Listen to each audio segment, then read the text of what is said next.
இன்றைக்கு 4/7/2024 வியாழக்கிழமை வருவாய் கிராமம் ஆராக்குளத்தில் இன்றைக்கி மரம் நடும் விழா ஈசாவுடைய சார்பாக நடக்கூடிய மரம் நடும் விழாவுக்கு எங்கள் ஊராட்சி மன்றத்தினுடைய துணைத் தலைவர் திரு ஆராக்குளம் ரவி அவர்கள் தலைமையிலே இன்றைக்கு சிறப்பாக மரக்கன்று நடக்கூடிய நிகழ்ச்சி நடக்குது.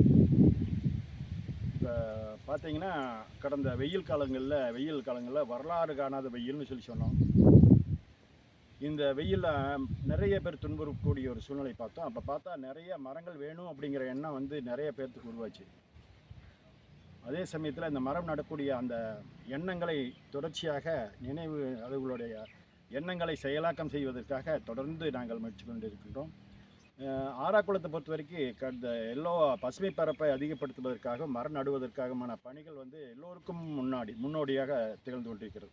பார்த்திங்கன்னா கடந்த 15 வருடங்களாக அந்த பசுமை பரப்பை அதிகப்படுத்துவதற்காக மரம் நடுவதற்கான தொடர்ந்து ஈடுபட்டு கொண்டிருக்கிறோம். அதுக்கு எவ்வளோ பொதுமக்களுடைய ஒத்துழைப்போடு இங்கே இல்லந்தோறும் இனிய மரங்கள் திட்டம், அதுபோல் நிறைய வனங்களை உருவாக்கக்கூடிய வாய்ப்புகளில் எங்களுக்கு கிடைத்தது.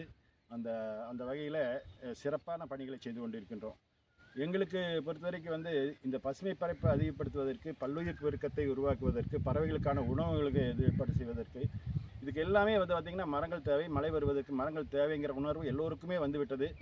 அதே சமயத்தில் ஈசாவினுடைய பங்கு இந்த பகுதியில் ரொம்ப மிகப்பெரியதாக இருக்குது.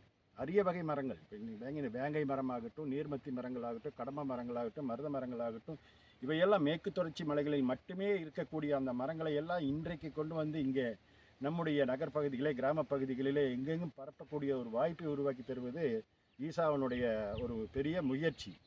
மிக குறைந்த விலையிலே மரங்களை அவங்களுக்கு கொடுக்குறாங்க. அந்த மரங்களை வாங்கி கொண்டு நாங்கள் என்ன பண்ணுறோன்னா, அந்த மரங்களை வாங்கி கொண்டு நாங்கள் பராமரித்து பெரிதாக்கி அந்த மரங்களை நாங்கள் பயன்படுத்துகிறோம். அந்த ஈசாவனுடைய பங்கு மிக பெரிதாக இருக்கிறது. அந்த மறக்க முடியாத ஒரு பங்கு.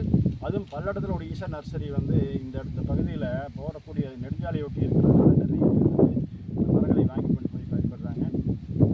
இன்னும் இந்த நிகழ்ச்சி மட்டும் இல்லாமல் இன்னும் வரக்கூடிய எதிர்காலங்களில் நிறைய பல மரங்களை எல்லாம் இந்த பகுதிகளில் உருவாக்க வேண்டும். பசுமை பரப்பை அதிகப்படுவதற்கான எல்லா முயற்சிகளுமே நாங்கள் முன்னோடியாக திகழ்வோம். ஈசாவினுடைய சேவைகள் வளரட்டும். அவர்களுக்கு எங்களுடைய நன்றியையும் வாழ்த்துக்களையும் தெரிவித்துக் கொள்கின்றோம். இந்த பசுமை பரப்பை இடைவிடாத முயற்சியோடு பல லட்சக்கணக்கான மரங்களுக்கு நாங்கள் சொந்தக்காரர்களாக நாங்கள் உருவாக்குவோம். பசுமை பரப்பை மீண்டும் மீண்டும் அதிகப்படுத்துவோம் என்று கூறி வாய்ப்புக்கு நன்றி பாராட்டி